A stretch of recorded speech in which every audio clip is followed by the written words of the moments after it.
Ayon sa Department of Labor and Employment, ang Philippine National Police ang may pinakamaraming job vacancies ngayon. Kaya naman kahit ang mga small but terrible, may puwang na rin daw sa hanay ng mga pulis. Live mula sa Quezon City, may report si Bam Alegre. Bam! Jessica, sabi nga ng ilan, ang nakakapuwing hindi naman yung mga malalaki, kundi yung mga maliliit. At doon sa mga kababayan natin na hindi nabiyayaan ng height pero may natatanging galing, pwede pa rin sumali sa PNP. Narito ang ulat.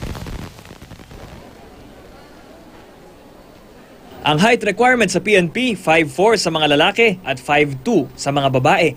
Pero si PO1 Noemi Dumagdag, sinukat, ngunit kulang. 5'1" and a half lang kasi siya, kinapos pa ng kalahating pulgada. Pero 2 taon na siyang pulis sa tulong ng height waiver program ng National Police Commission. Basta may angking galing, may puwang daw ang mga small but terrible sa PNP. Nag-grant po yun kasi part po ako ng mga indigenous people. Sa mga tulad ko po na kinulang, sir, malaking tulong po yun sa amin, sir. Yung parang yun na rin po yung ng mga pangarap namin. Forensic science training, legal expertise, marksmanship, martial arts at cybercrime investigation. Ayon sa PNP Memorandum Circular 2013-004, ito yung ilan sa mga special skills na dapat taglay ng mga aplikante na naisumubok para sa waiver. May waiver committee ang NAPOLCOM na sasala sa mga aplikante ng waiver. Hindi lang ito para sa mga kinapos ng height, kundi maging sa mga overage. Ang age limit ng mga PNP recruit na 30 years old, pwedeng ma-extend hanggang 35 years old.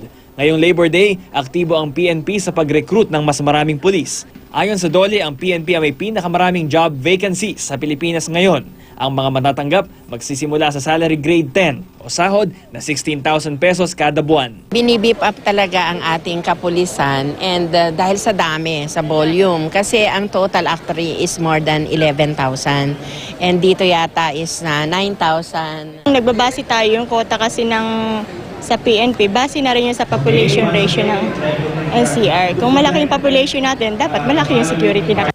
May ilang vacancy rin para sa mga non-uniformed personnel o mga trabahong clerical sa mga opisina ng PNP. Isa si Nicanor sa mga nag-apply para rito kanina. Graduate din ako ng criminology. Kabapasa ko lang po ng board.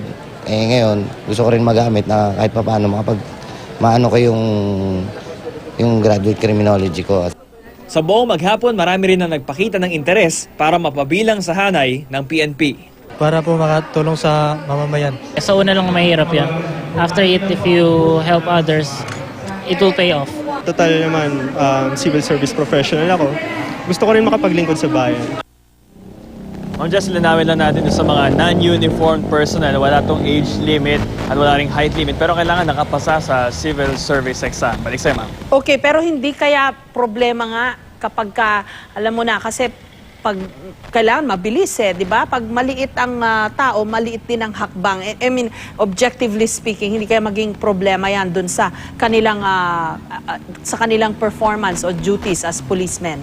Basta yung mind nasa tamang kumbaga perspective. Sa basketball nga, yung mga maliliit yung mabibilis, yung mga point guard. So, doon sa mindset ng tao at saka yung dedication niya sa trabaho, kahit anong obstacle man yan, mas napapahalagahan niya pa nga yung kanyang trabaho dahil parang mahirap niya nakuha, ma'am. Kung sa bagay, may mga maliliit na mabibilis, di ba? Mabilis tumakbo. Speaking yun from experience, doon di ako mabilis. Maliit din po ako. Mabagal ako. Alam ko maliit din yung mga hakbang ko. So, I didn't mean anything by saying that. I just meant it very objectively. Dahil ako man, physics yun. Question of physics. Dahil ako man po, vertically challenged. Yun yata ang tamang, that's the correct way of saying it.